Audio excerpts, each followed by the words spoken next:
Thank you, everyone. I'm really glad to be here after running on the highway of Montreal, which is a little bit horrible, but thanks God I'm here.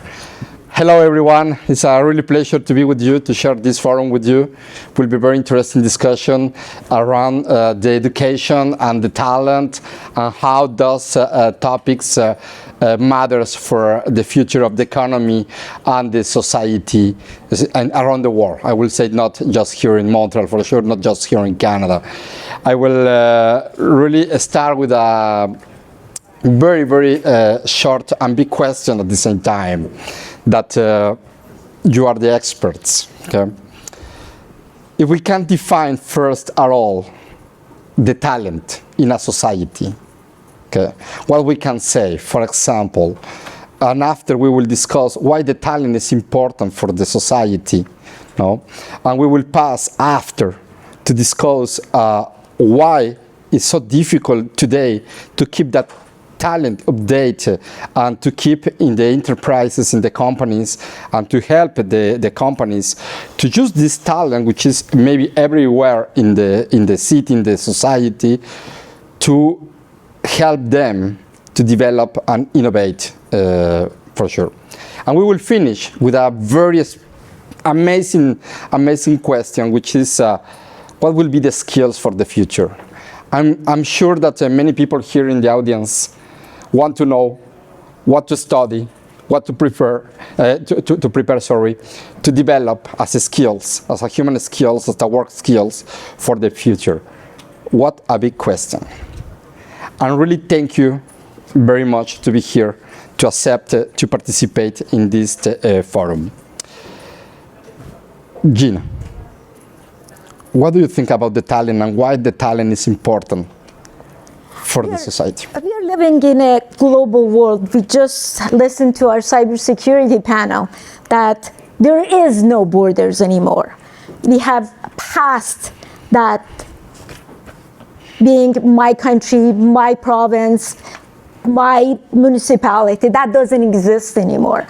So when you live in a global society during the fourth industrial revolution, where everybody wants to have talent and they need that talent, we come to a bigger challenge, and that is a world that we are looking at climate change, and we are talking about net zero here. As a country, you cannot fight climate change. You have to fight it globally. So we have to stop being provincial, and we need to start thinking globally. So that talent becomes more important globally. Now, keeping that talent that the entire globe wants them becomes even more challenging than it was before. So we have shortage of talent, and we have a global world that wants it. How do we keep that talent? And the governments, the countries, and every city has a big challenge. And our institutions come on the top of the equation, because the institutions don't think short term, they think long term. We had a discussion at lunch, and Linda mentioned that their strategy is 100 years. If you speak with most industry, they're not thinking 100 years. Who thinks 100 years? Is our institutions. So if you're thinking about a talent-based society and wanting to attract them, we need to focus on our institution. The governments need to focus on our institution. If I'm understanding well, what you're saying is that the main challenge today is not exactly finding the talent, but attracting the talent, catching the talent, and I will say to use the talent and develop that talent. I'm correct, is what I'm hearing? Absolutely what you're hearing. Chad, what do you think now, based on that, what Gina said, we're hearing about not borders, okay?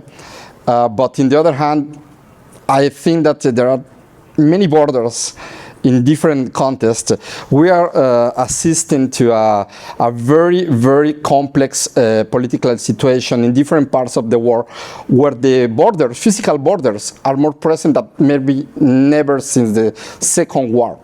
Okay? It's not that paradoxal what we are saying in one hand, saying that not borders, and in the other hand, we're facing that borders that I will say don't give the chance to the talent to mobilize around the world. What do you think? Well, I think it's really important that we situate this present moment in a little longer historical perspective, because what you say is right. We've heard now for decades about intensifying globalization. But now we've also learned, and I think the last few years has emphasized this to us, that geopolitical borders matter, jurisdictions matter, place matters, context matters. And the world is at one planet, but where you are in the world matters a lot.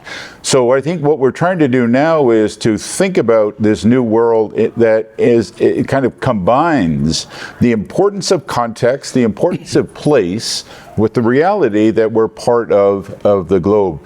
And I want to come back to the title of our session. I don't know about you, but when you read that title, A Talent-Based Economy.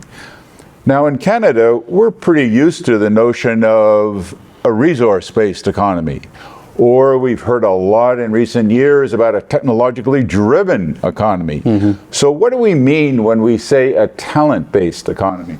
And my understanding of that, if we look at the last quarter century for sure, is that there's been a slowly increasing recognition that in fact we must change fundamentally from an urban industrial model to a new kind of century, as it was talked about in the 1990s, in the light of two fundamental phenomena. One is the reality of climate change, and the second is the digital transformation. And both those things mean that for all our sectors, the business sector, health sector, community organization, government, and so on, innovation is key. Innovation is the enabling way in which we are going to adapt and change for this new 21st century. And the key in that is people. The innovation is going to be carried out by that kind of talent.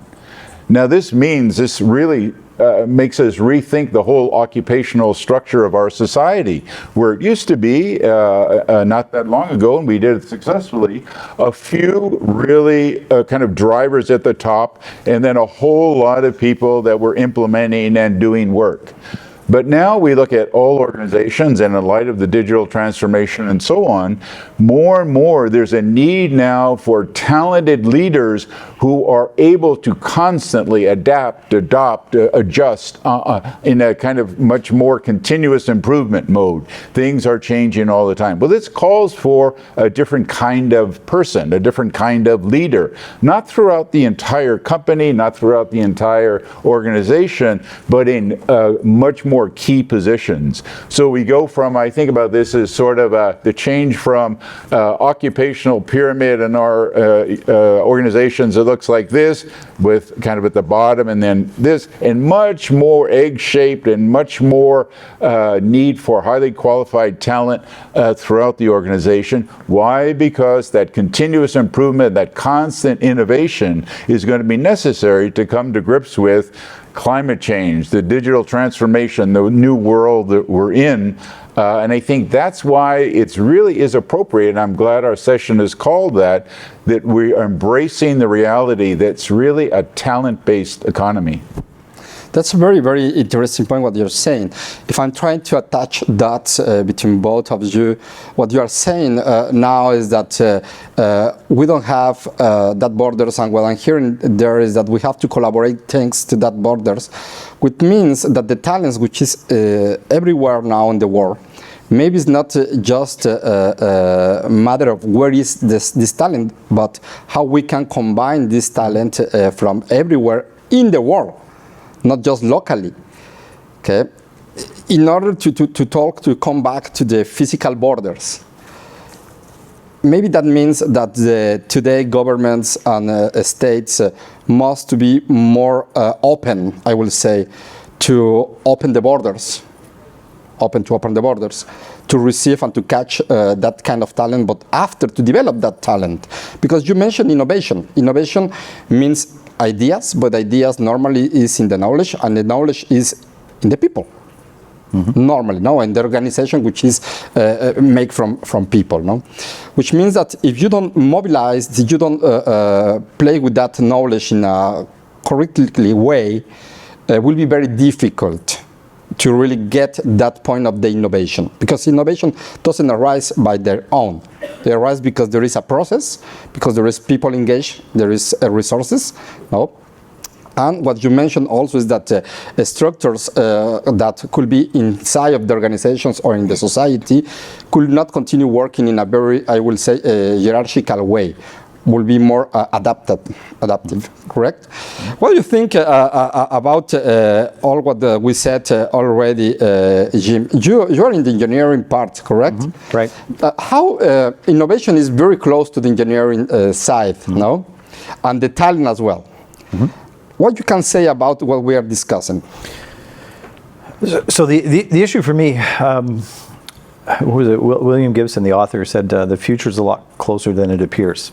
There's things happening at such an incredible rate, and the problem is how are we prepared for that future, which I would argue is fairly unpredictable, except predictable in its unpredictability. So the question is, how do we actually prepare our students, and that's engineers, but all students across the board, to be flexible to a changing reality going forward?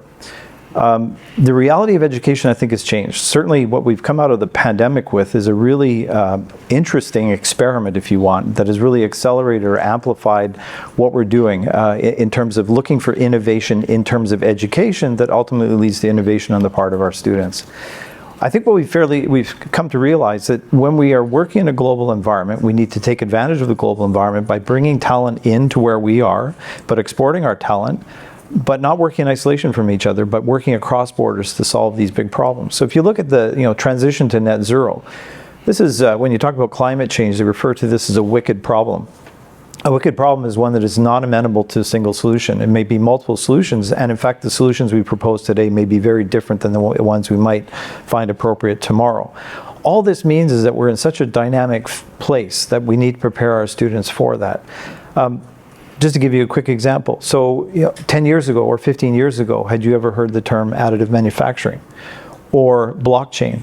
Or cryptocurrencies, think of CRISPR as a technology in the life sciences and what it's capable of.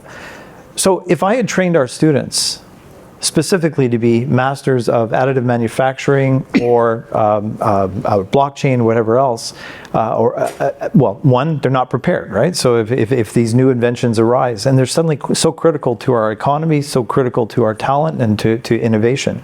So again, going back to the approach we need to take with respect to education, the approach we need to do is to make our students future ready. And in making them future ready, they need to be open to the ideas of others. Now, the problem I've got here is that a traditional model within a university actually often trains students to be siloed in their disciplines. And this is a problem. So when I hear my students, you don't hear it very much anymore, but used to say that engineers rule the world. Oh my goodness, that is so destructive. It may have been true at the time, based on some of the people we saw in some of the top 500 companies in the world, but it's precisely wrong.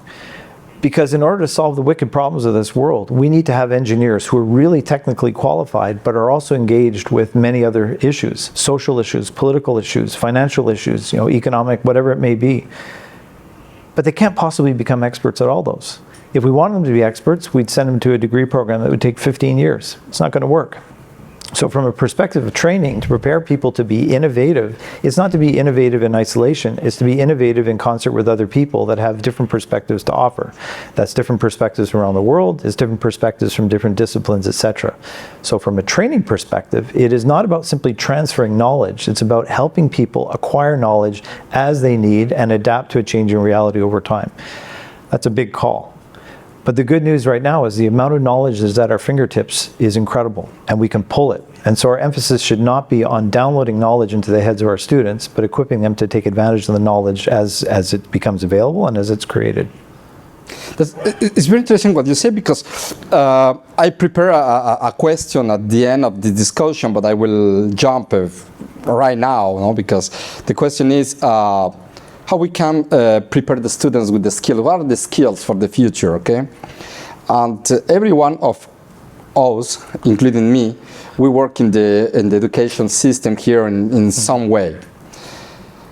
During the pandemic, what happened is that more of the professors and lecturers and whatever were very, very concerned about the cheating of the students, no? You were copying my colleague, no? Are we doing the right things now, avoiding them to collaborate? I will not say copy, to collaborate together. And on the other hand, when they arrive to the industry, we say, go to see your colleague. Yeah. Ask your colleague. What do you think? I will come back in that way. Well, I think it's the wrong question. So the issue there is, why are students copying or cheating? Exactly. Well, sometimes their motivation, born out of competition, is to be always at the top of their class. It's not about their learning outcomes. It's not about their experience. And we often design our assessments in a foolhardy way that is actually designed to rank people, not to assess the learning outcomes or not to optimize the learning of the student itself. So when we shifted to kind of online testing, it took a different model. It meant, one, trust. It meant that we were pushing out examinations to people wherever they were in the world, all in different time zones. You know, I could offer my exam in my time zone at maybe 12-hour time difference to somebody else taking the exam. We had to adapt to these realities. But it immediately started to raise the question, is really, should we be designing exams such that they are in very tight, controlled conditions with very tight timelines where they're only allowed to work on a problem set within this it's almost like a race to the finish line of an exam that is then used to assess their knowledge. And there's a real question there about whether we're actually truly assessing what they're doing. So what we've learned in the course of the pandemic is there are different approaches to assessment, where assessment turns into a learning tool, because it can help the students understand their own basis of learning and can be used to self-correct to identify where their weaknesses are or even where their strengths are, which they can actually build upon in different ways. So I'd say if there's any good news out of the pandemic, it's raised fundamental questions which have been raised for quite a few times, but it's made them that much more acute. And the good news is universities are in a position to do something about it right now. Which is very interesting, Chad, because we are thinking with that, or we can think on that if the student, okay, can be aware and recognize their strengths and the weaknesses, will be also able to combine that knowledge and that weaknesses and that strength with other people at work, which is phenomenal for innovation. But what you can say more about that point? Well, I think Jim's putting his finger on, I think, a really, really fundamental change that's happened, I would say, starting in the later 20th century and now is being accelerated. And it has to do with the way in which we think about how we learn. And I give the example of, in recent years, for a variety of reasons, I've decided to learn golf. If we had said, okay, we're going to teach Chad how to play golf, and we're going to do it the way in which, as if it were a subject in class. He's an historian, so let's do it the way we did history. We would have said, okay, Chad, I want you to sit there, and I want you to start reading about various kinds of strokes. I want you to read about how you should hold a club. And then over the years, you could read about how you should swing the driver and how you should get out of the sand and so on. And then we'd maybe let you watch some videos of good players and so on. And after 4 years, so this would not go well. And so what we've learned now is that, and we certainly do this in history, we have transformed how we think about the curriculum and how we think about developing talent. And to say now, you're going to become an historian, you're going to learn how to do research. From day one, you are going to start looking at documents, examining documents, thinking through, and so on. And much like a coach would do in sport, there's going to be an iterative back and forth between you actually trying to do this and being guided. So we've gotten, we're away from the broadcasting the truth and so on, and expressions like the sage on the stage has been replaced by the guide on the side and so on. But what this means is that to develop the kind of talent we need now, involving that talent in actual research processes, involving them in research projects, often, I would say, in collaboration with others, learning teamwork and so on. The real learning that's occurring is in that actual process of attempting to advance. And all of you know, I'm sure, if you think about your own experience in university, for example, what you remember out of that had to do with research projects that you did, term papers you did. I promise you, the only thing I remember from my first year at university is a paper I did on the 1968 invasion of Prague by the Russian tanks and so on, because I did that. I supposedly got through so many other exams and so many things, regurgitating something, I just don't know it. So what we're trying to do now is to cultivate in this kind of talent we need, the enduring competencies, the ways of thinking, the perspective, the context, those deep kind of learning aptitudes that allow them to deal with the changing circumstances and so on. And sure, we need specific information and this and that, but what we really need is the kind of competencies, that deep expertise that will allow us to innovate, to continue improving our organizations and so on, and to adapt to this changing world. And one of the bad things about COVID, and I'll stop here, is that when we went virtual initially, it was for the testing and so on, it made us go back a little bit to the regurgitation model. Yeah. It was simpler. That was what we could kind of do in that circumstance. But that's not the kind of deep learning that we need. We don't need, you know, as an historian, I don't need to tell you when the War of 1812 was. I can look that up if I don't know. But I think today the kind of talent we need is a much deeper talent, and I would argue far more interesting, and I think it's going to really help us in terms of dealing with the complex challenges today. Thank you very much, and that made me think about a part of the question. She mentioned we need a deepest talent, and I will ask Gina, what kind of talent we need? Because it's different a question. It's different point. It's deepest talent, but in what? What we are needing, what we need as a society. As a society, we need experts that, as was said by Jim and Chad, that are multifaceted. You're talking about artificial intelligence. You're talking about IoT, advanced manufacturing. These are engineering and computer science at its advanced shape. But are we teaching them the ethics that goes with it? And one of the problems we have today in the society is that, first of all, our kids are much more curious than we were when we were a kid. Mm-hmm. The 7-year-old of today is not 7-year-old Gina. They are way ahead of me. So these kids come to the universities and they go to the high school. It took us 100 years in the first industrial revolution, another 100 approximately for the second, 30 to 40 for the third. We're in the fourth, and we have no idea how long this is going to last. We may be in the fifth one soon without us knowing. How much our education system has changed during that period? I would say not that much. And our industry is moving in such a rapid pace. Would the Googles of tomorrow will be our institutions that teach the kids how to study? So there's a huge challenge in here for institutions to catch up with the industry. And what is the deep talent here? The fear of that industry. Because that industry could harm. Institutions do not harm. So bringing that advanced educational system to our institutions will give us the assurance that we have a better future.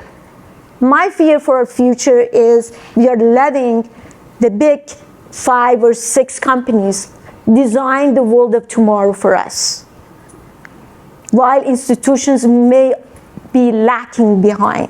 How do, as governments, as society, we give our institutions the power to be the front runner, because they are the ones who care for our society. They are the ones that they have the knowledge base and ethics and the conscience and the know-how of why it matters to making the world a better place for the long term, rather than for our bottom line for the tomorrow. So the deep talent would be something that takes into account the deep education of today, transform it, as Chad mentioned, that to a student that challenges the issues.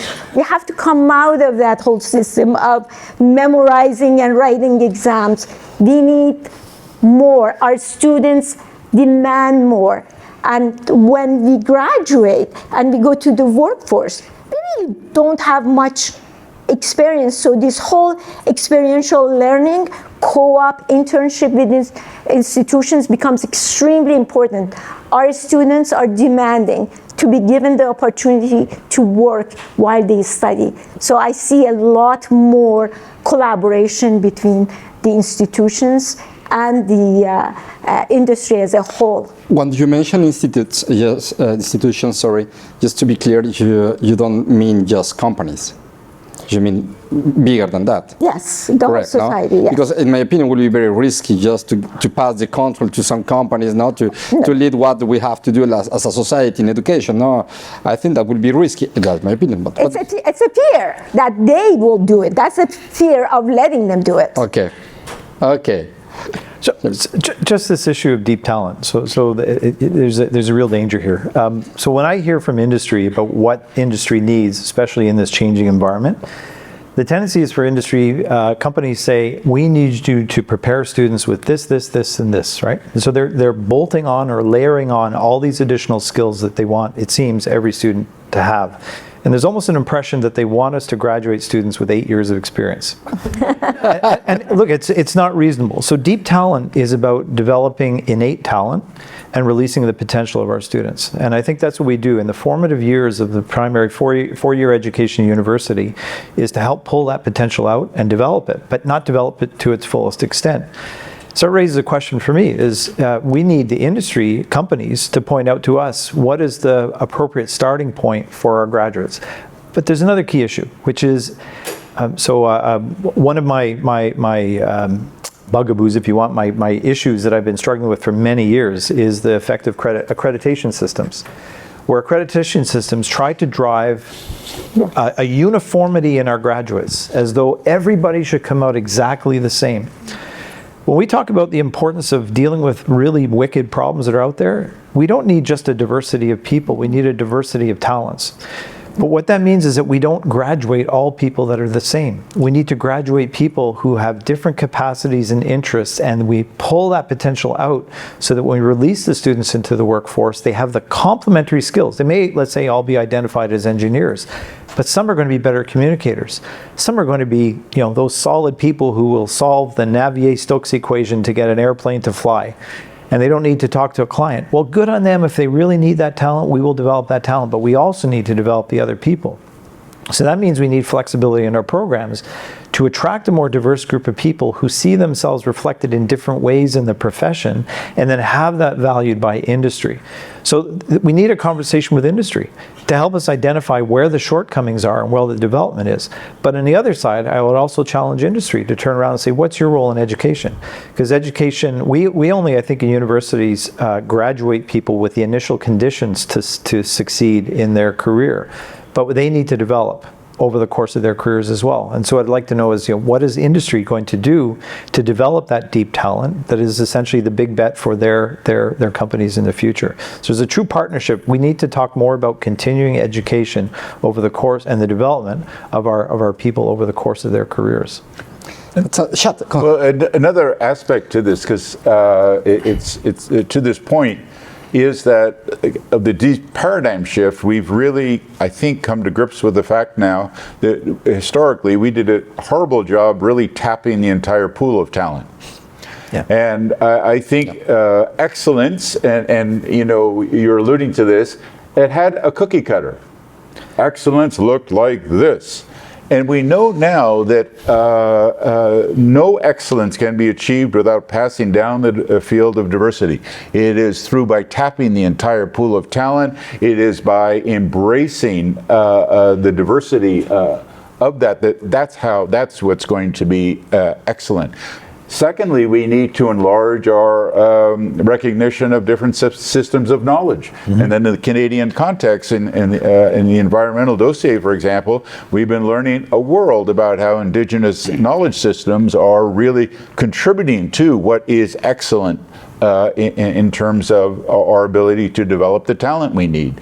So, I mean, I think this is a really fundamental shift that again goes back to, I think, one of the good pieces of news that I think we've got to dwell on before our session is over, and that is some of Canada's real advantages, and maybe we can come back to that. But I think this sense that in a new talented person must be one in which can operate in tapping the entire pool of talent and acknowledging different knowledge systems and how they can contribute to our better understandings of the world around us.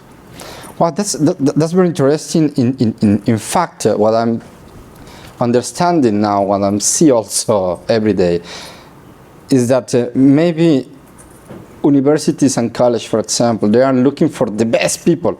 They don't know exactly what the best, because we have GMATs, we have many things that supposed to tell us which is the best people, not always they're right, no?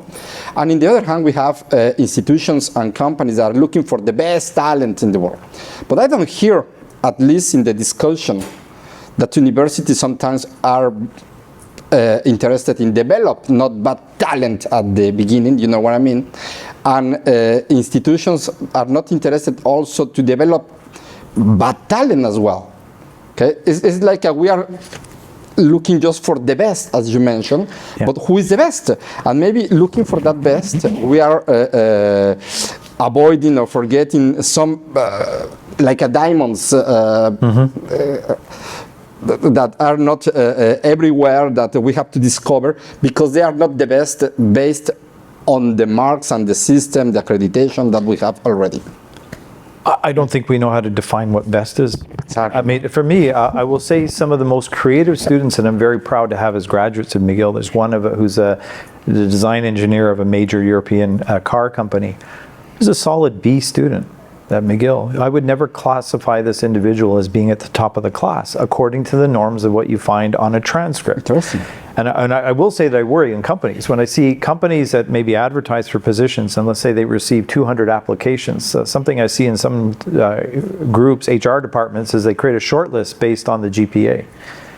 You know, just let's manage the 200 and get them down to 20, and then we'll focus on those 20 and see what they have to offer. They may have just cut off some of their most serious talent because they've defined the potential success of the person according to a simple number that is only a reflection of what they were able to push back on assessments that are poorly designed to start with. And so the question there is, how do you actually define what it is you're looking for people? So when I think of my most successful students in the Faculty of Engineering are ones who do well. They got in on very high grades. Okay, now let's leave that behind. Grades are not important. Now what are you going to do to develop as a human being while you're in university? Let's not define your experience as what happens in the classroom. Let's define the experience by intersecting with other people from other cultures, other disciplines. Let's mobilize on real projects. Like the entrepreneurial spirit, one of our earliest success studies, or case studies that we want to put in an entrepreneurial setting, was a group of 2 engineers who, in a second-year course, submitted an assignment and got a high grade, like an A- on it, to develop a simple type of packaging. They got a good grade, they walked out, and then they said, wait a minute, I think we have an idea here. And within 2 years, with literally $500 of support, plus mentorship to develop a business plan, they had locked in 500,000 units of contract the day that they had graduated, and they had $10 million in market capitalization within a year. That came from an assignment that took an idea. The classroom part was over, but then the university environment nurtured that and allowed them to explore. And we've got case after case after case where, again, if you don't define the educational experience about what is on the transcript, you release the potential and the best from the students, and they go on and they change the world. And I think that's what universities have really woken up to. There's just so much untapped potential there. It's a very nice comment that you're sharing with us. The time is running. This is against us. I will pass to another topic which is very important, is how important is making accessible the education, post-secondary education, to the whole society. And I really want to hear you in terms of not how important it is, but what happens if not. Okay, Gina. Okay, I answer it in a very simple question. I answer a very simple sentence, and that is McKinsey and Company, they do that every few years on companies that are most profitable.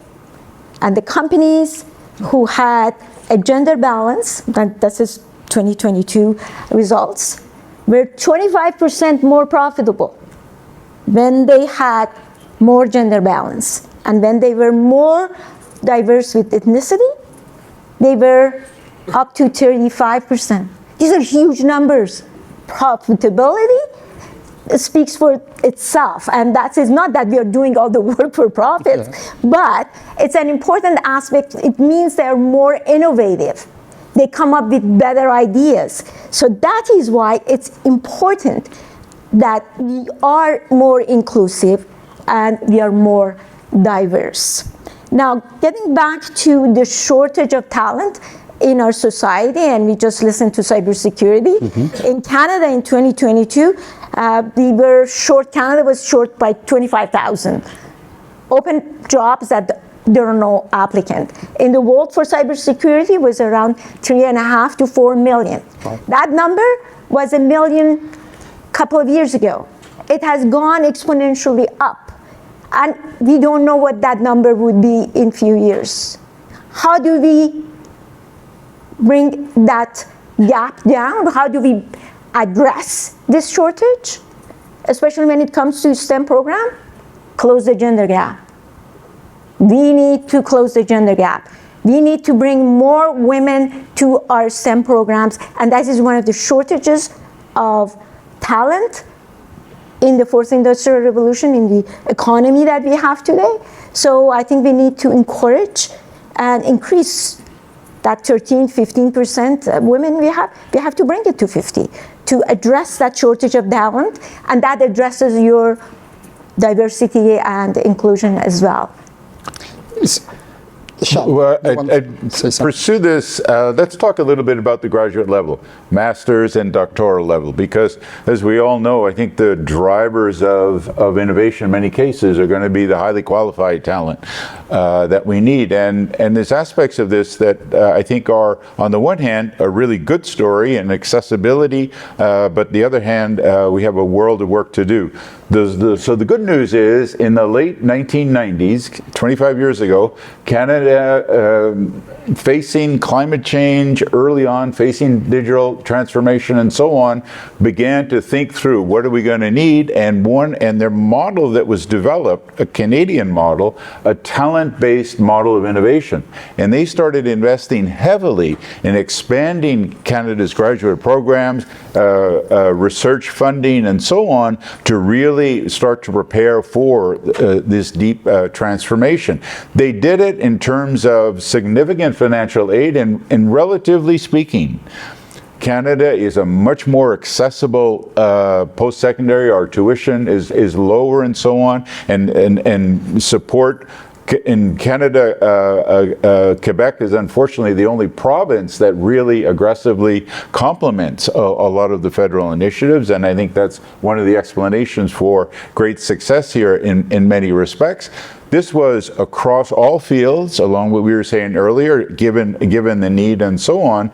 The problems, I think, though, have developed since that time, and we see it now, is the demand for their talent, this kind of talent, has been increasing so exponentially, and the supply is just not there. We need to double down on that strategy of talent-based innovation. We need to, and internationally, we talk about Canada having such great post-secondary and so on. We're in fact 38th now, I think, in the world in terms of master's and doctoral degrees in our society.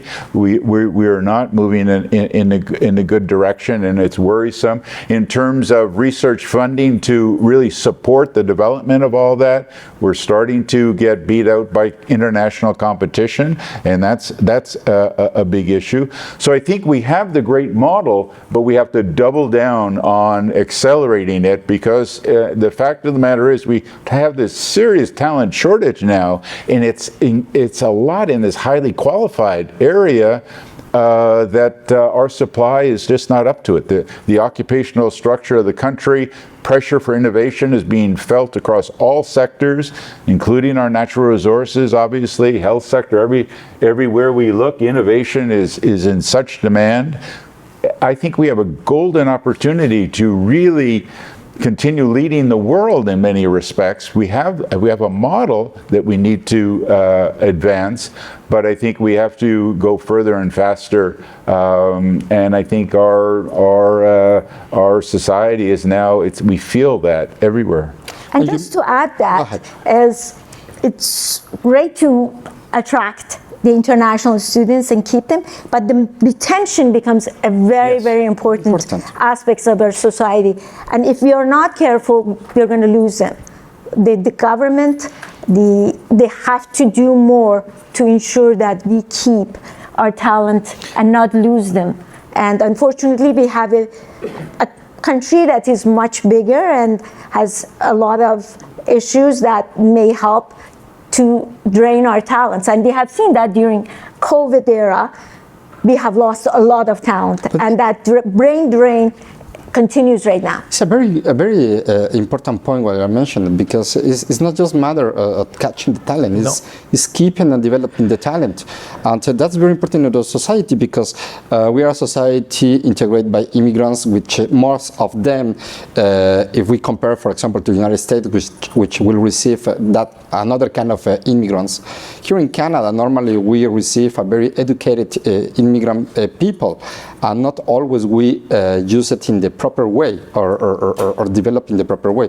And that, in my opinion, is a very good example that it's just a matter of catching, that you mentioned, the attract the talent, but also using the talent and develop the talent in a very good way, with a very good speed and very good model that will not just giving us the expectation that in 20 years, when the world is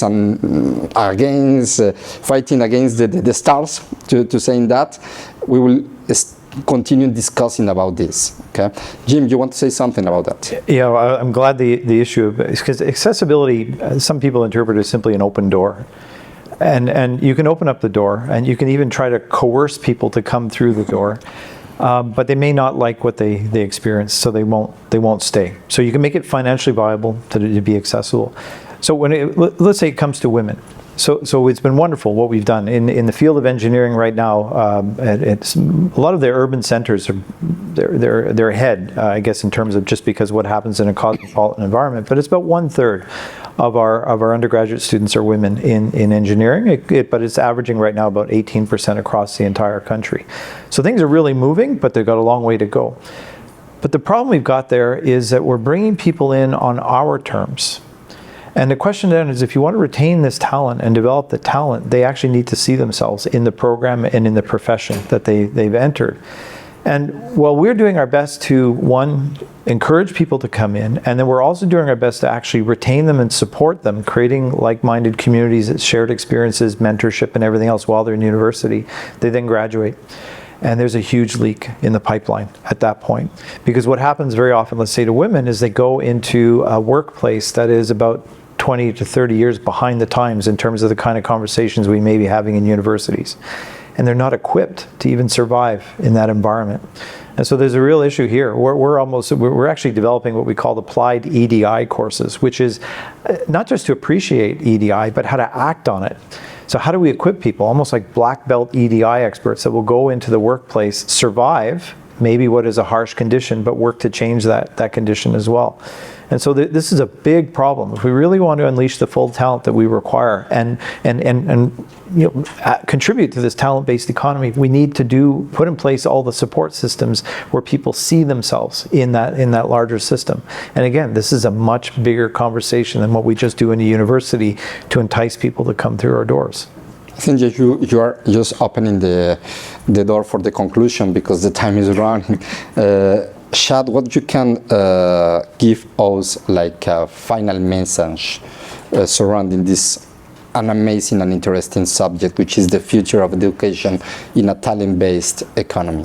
My sense is that and we, I think, discussed today a number of the key aspects of this that I think are really important. One is that I think we understand now that all parts of our campus are important, and Canada, again, is well situated here. Our number of STEM students, for example, is greater than in the United States, relatively speaking. It's about on par with Japan. Relatively speaking, the balance, I think, is good. We're working hard on making connections across campus in the way that Jim has been saying. We have a long way to go, but I think we're getting there. Our campuses are connected to the larger society.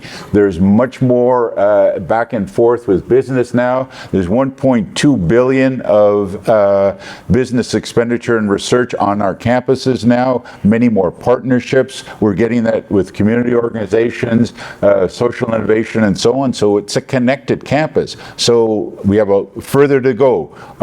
History of co-op programs and so on. We have to start building that out. And it seems to me that if we take these pieces of a talent-based model of innovation and really realize that we have to move quickly, much more quickly is what we've said. The acceleration, I think that is really the key for us. Double down on the strategy that we've used the last couple of decades. It's urgent. Thank you very much. Gina? I would say that our institutions probably is the most important aspects and pillars of our society in today's economy, where big companies such as Facebook or companies alike can change or maneuver our society in a wrong way. So therefore we need to empower them. And we need to evolve our education system to catch up with where we are today. So, as Chad mentioned, we need to move faster and be relevant. We have to change our educational system to be more hands-on than the way it has been. We're running out of time. Jim, maybe 30 seconds. I'll close with a quote. I brought it here on purpose because it makes me think once in a while. It comes from I heard the U.S. ambassador to Australia say this. He said, if the students we are training today are going to live to be 120 years old, and their careers are likely to span 90 years, but their training will only make them competitive for 10 years, then we have a problem. And so this really comes back to the form of education is about preparing them for a very uncertain future. And that means a full collaboration. When I talk about accessibility, it's not just accessibility of students to our institutions, it's accessibility of the larger society to work with us to figure our way through the preparation and development of the talent we have. This is an issue that we all need to partner with and work on. I will say thank you very much to everyone, and I will just close in saying that I hear that speed to learn and collaborate today is more important than ever was in the past, but it's not enough. No. It's not enough. We have to recognize the different way that we learn and we collaborate together. We have to change maybe the model that we develop and we identify the talent today for the talent tomorrow. I will really say thank you very much. It was an amazing time with you. This is a very short time to discuss about this important topic. I think that for everyone it's clear that the talent is a key part of the real development of each society. It's the real resource for innovation. Thank you very much. Thank you. Thank you.